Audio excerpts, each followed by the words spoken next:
Hello students, मैं गुंजन आप लोगों की फ़ैशन थ्योरी की टीचर। हमारा 16th सेंचुरी तक का टॉपिक हो गया था। आज हम 17th सेंचुरी की स्टार्टिंग पे पढ़ेंगे कि उस समय पर किस तरह के कॉस्ट्यूम्स वेस्टर्न कंट्रीज़ में चलते थे। तो शुरू करते हैं। 1665 की प्लेग और 1666 की आग ने इंग्लैंड के दिमाग को कुछ समय के लिए फैशन से दूर रखा और फ्रांसीसी प्रतिष्ठा हासिल करने लगे।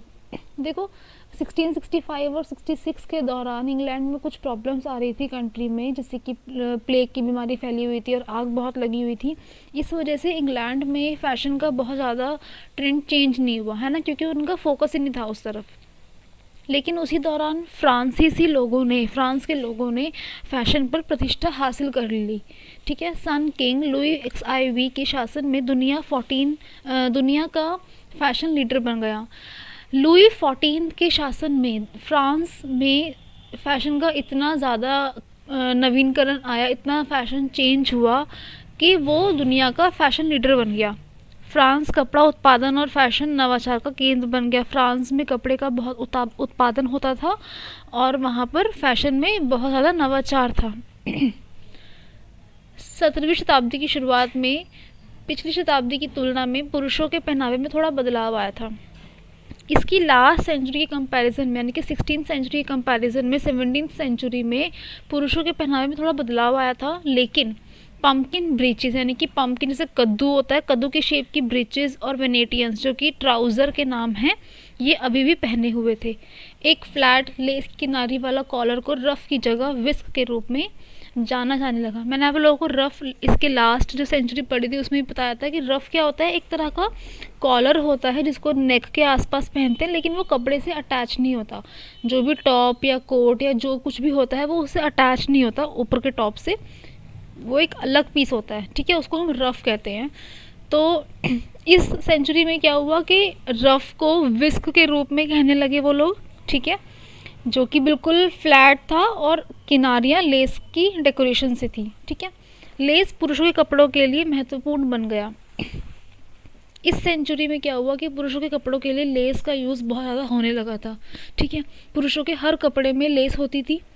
सामान्य तौर पर पुरुषों को स्त्रीत्व का एक हवा विकसित की गई थी जो पुरुषों के लिए लंबे और लहराते केशव विन्यास के पूरक थे। पुरुषों में एक तरह का फेमिनिन वाला फैशन आया। ठीक है, लेसेस पुरुषों में बहुत चलने लगे, लंबे बाल पुरुषों में चलने लगे। तो इस तरह से जो उनके लिए एक हवा विकसित हुई उसको स्त्रीत्व की हवा कहने लगे उस टाइम पे लोग। जैसे जैसे सदी आगे बढ़ी, पतलून कम भरी हुई और फिट की गई थी जैसे कि घुटने पर लेस थी। जैसे जैसे 17th सेंचुरी आगे बढ़ी, जो ट्राउज़र्स थे, जो पैंट्स थे पुरुषों के, उसको और फिट करा गया और उसको थोड़ा सा कम भरा गया। जैसे कि पहले पम्पकिन बिल्कुल कद्दू के जैसे फूले हुए थे, लेकिन धीरे धीरे उनको कम भरा गया और थोड़ा सा फिट किया गया। और घुटने पर जहाँ पे वो ट्राउज़र ख़त्म था वहाँ पे लेस लगाई गई। शर्ट में पूरी लंबी आस्तीन होती थी और अक्सर रिबन के बने छोटे बोस के साथ कढ़ाई की जाती थी। जो शर्ट थी उसमें बिल्कुल फुल लंबी आस्तीन स्लीव्स होती थी और इनके ऊपर जो है बोज या रिबन लगे होते थे जिनसे डेकोरेशन होती थी। पुरुषों के लिए लोकप्रिय सामान में तलवारें, टोपी शामिल थे। जो पुरुषों के लिए एक्सेसरीज थी एक्स्ट्रा, उसमें तलवारें और टोपी थी। सदी के मध्य में राइन ग्रेव्स का विकास हुआ, जिसे पेटीकोट ब्रीच के रूप में भी जाना जाने लगा। लेकिन इस सेंचुरी के मिड में राइन ग्रेव्स का विकास हुआ। राइन ग्रेव को क्या पेटीकोट ब्रीच भी कहते थे वो लोग, जिसे लुई XIV के दर्जी द्वारा डिज़ाइन किया गया था। जो लुइस XIV था, यानी कि जो लुइस 14 था, उसका जो टेलर था उसने डिज़ाइन किया था ये पेटीकोट ब्रीच। ये ब्रीचेस अच्छी तरह से गद्देदार ऊपरी होज पर पहने जाते थे। जो ये ब्रीचेस थे ये बहुत ज़्यादा फूले हुए थे, बहुत गद्देदार तरह के थे और उनको होज के ऊपर पहनते थे। उनके हेम में लेस कटिंग होती थी। जो ये ब्रीचेस थे, इनकी जो नीचे की हेम लाइन थी, यानी कि जो इनकी किनारियाँ थी, वहाँ पर लेस की शेप की कटिंग हुई हुई थी। ठीक है, जैसे कि आजकल बहुत चल भी रही है जिगजैग की कटिंग या फिर स्कैलप्स वाली कटिंग, इस तरह की लेस की कटिंग थी इनमें। वे इतने भरे हुए थे कि अक्सर वे स्कर्ट से मिलते जुलते थे, पैंट नहीं। जो ये ब्रीचेस थे ये इतने ज़्यादा फूले हुए थे, इतने ज़्यादा इनके अंदर भराव था कि ये लगभग स्कर्ट लगती थी, है ना, पैंट लगती ही नहीं थी, ये स्कर्ट लगती थी। अभी आगे मैं आप लोगों को इसकी एक पिक्चर भी दिखाऊंगी। एक लेस की किनारी वाला आयताकार लिनन का टुकड़ा गर्दन को घेरता था और बो या गांठ में बंधा होता था।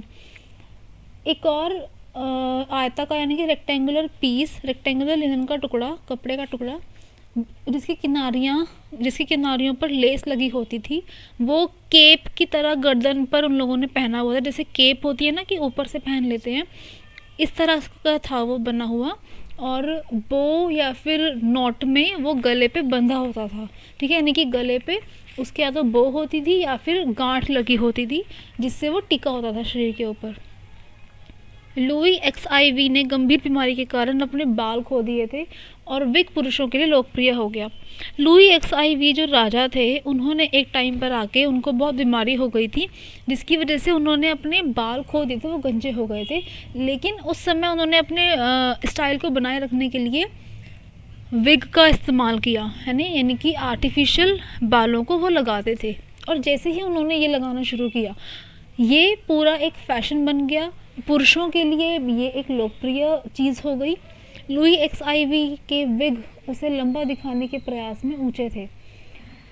लुई XIV जो विग पहनता था वो उसकी हाइट को बड़ा दिखाने के लिए विग्स को बहुत लंबा बनाया गया था। 17वीं शताब्दी की शुरुआत में भी महिलाओं की पोशाक में थोड़ा बदलाव देखा गया। जो 70, अभी तक तो हमने पढ़ा मेल के कॉस्ट्यूम्स, ठीक है, अब फीमेल का कॉस्ट्यूम पढ़ते हैं। इस शताब्दी की शुरुआत में महिलाओं की पोशाक में भी थोड़ा बहुत चेंज आया। 100 साल में पहली बार कमर से नीचे तक कपड़ा प्राकृतिक रूप से गिरा। देखो अभी तक हम लोगों ने पढ़ा था कि वो लोग नीचे एक फ्रेम पहनते थे स्कर्ट को उठाने के लिए, लेकिन 100 सालों में पहली बार ऐसा हुआ था इस सेंचुरी में कि उन लोगों ने मतलब महिलाओं ने कुछ कुछ बिना फ्रेम के कपड़े पहनने शुरू किए और कपड़ा बिल्कुल नीचे तक फ्लो होता था, समझ गए।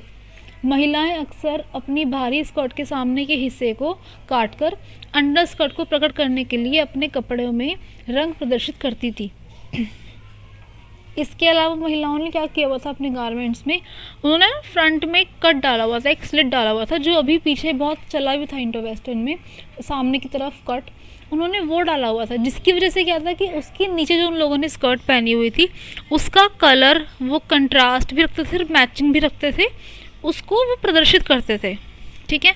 इसे फ्रंटेज सिलवट कहा जाता था।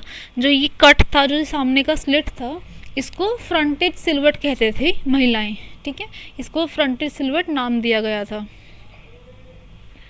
रफ महिलाओं के लिए लोकप्रिय रहा। देखो जो साइड में ये इमेज है, इसमें ये जो पहना हुआ है ना, ये रफ है, ठीक है। रफ यहाँ पर भी महिलाओं के लिए लोकप्रिय बना रहा और नेकलाइंस और भी कम हो गई थी, यानी कि जो नेकलाइंस थी वो और ज़्यादा छोटी हो गई थी। केश विन्यास बड़े पैमाने पर हो गए थे, बालों को बहुत लंबा रखने लगे थे, जिससे सिर की किनारे पर टोपी पहनना आवश्यक हो गया था।